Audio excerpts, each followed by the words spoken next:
common type of reagents. Dr. Saurabh Muktibodhi is here to make you understand the importance of lab reagents. So, shall we begin?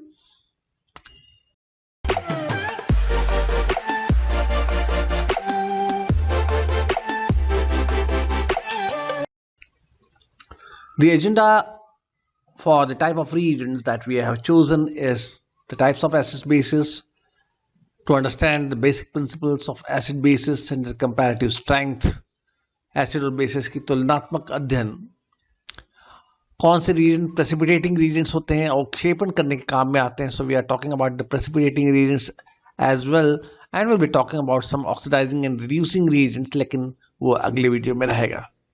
तो जो हम समझते हैं lab Regents को, हम मोटे तौर पर ये 3 प्रकार के रीजेंट्स में बांट चुके हैं या बांट सकते हैं. तो लेबोरेटरीज के जो हमारे काम होते हैं उसमें इसकी अंडरस्टैंडिंग डेवलप होना बहुत ज़रूरी है. Once we develop the understanding and know the relative strength of acid bases और ऑक्सीडाइजिंग एजेंट्स और precipitating agents, it does a great deal of job for us. हमारे लिए बड़ा काम हो जाता है, हम लोग बहुत कंफर्टेबल हो जाते हैं यदि इस तरीके से हमारी अंडरस्टैंडिंग डेवलप हो जाए. तो हम चलते हैं आगे और एक इन्फॉर्मेशन मैं आपसे शेयर करूं कि आपको एक इंसाइट डेवलप करने के लिए आपको ये वीडियो को बहुत ध्यान से देखना चाहिए.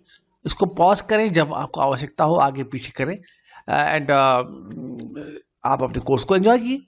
सो try to develop an insight of the subject, watch carefully the videos, pause it as and when you require and enjoy the course.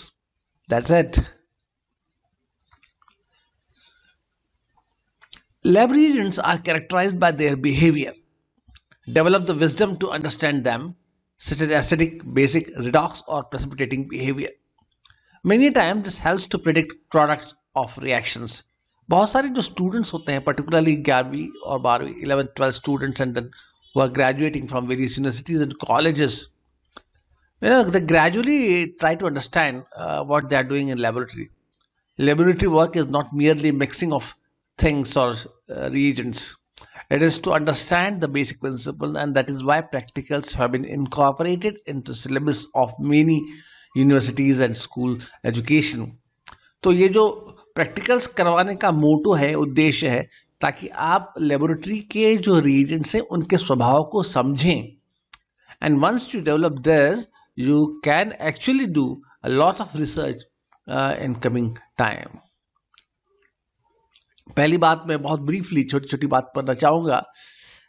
This is not a proper platform to study the types of acid bases और redox reagent, I am just classification. The earlier classification जो Arrhenius का था उसके अनुसार acid वो substance है जो H+ ion देता है और बेस वो सब्सटेंस है जो OH- आयन देता है. सो acid gives H+ ion, base gives OH- ion, and when they react H+ ion when react with OH- ion, then heat is produced, water is formed, a new bond is formed. जब नया bond बनता है तो heat release होती है और ये देखने में आया है कि this heat is always constant 13.7 kilocalorie per mole for strong acid and strong base. This is always true for strong acid and a strong base. However, this may not be predictable when counter acid is weak or base. But for a strong acid and base, it is always 13.7 kilocalories per mole because a new bond is formed, and that is due to formation of water molecule. Rest of the things, as you can see, is still there in ionic state, aqueous state, hydrated state. And this 13.7 kilocalories of heat is known as the heat of neutralization, that you know in your classes, undergraduate classes also. When you talk about limitations of Arrhenius concept, the Arrhenius concept is still very good, not a bad idea indeed. But it is unfortunately applicable to aqueous solutions only.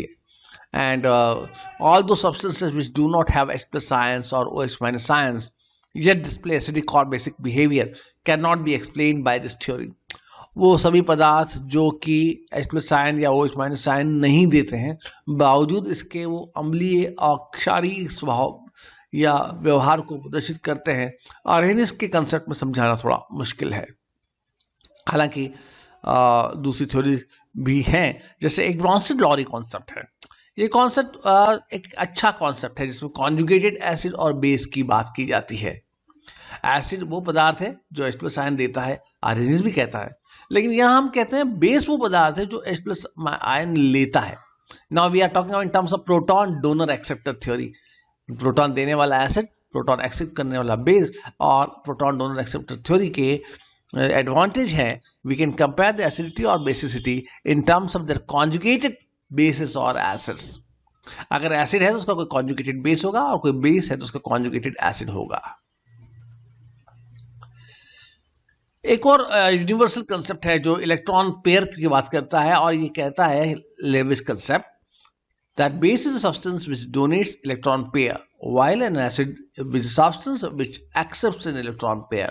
So this is nothing but electron pair donor acceptor theory, more universal because all things can be explained in terms of electronic nature, and therefore less concept is more popular and more universal.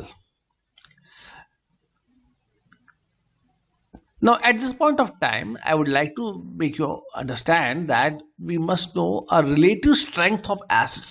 जब हम acids की कोई बात हमारे सामने आती है तो क्या हम ये समझ पाते हैं कि ये एसिड ताकतवर है या नहीं है, और अगर ताकतवर है तो दूसरे एसिड्स के मुकाबले कितना ज़्यादा ताकतवर है और कितना कम ताकतवर है। ये जो कंसेप्ट है ये हमको हमारे माइंड में बिठाना होगा, हमारे दिमाग में बिठाना होगा। We have to develop this concept in order to work out many things in practicals as well. तो हम ये चाहते हैं कि सबसे पहले हम समझें कि जैसे मैं बात कर रहा हूँ यहाँ कुछ एसिड्स की HCl4, HI, ये सब स्ट्रॉन्ग एसिड्स हैं,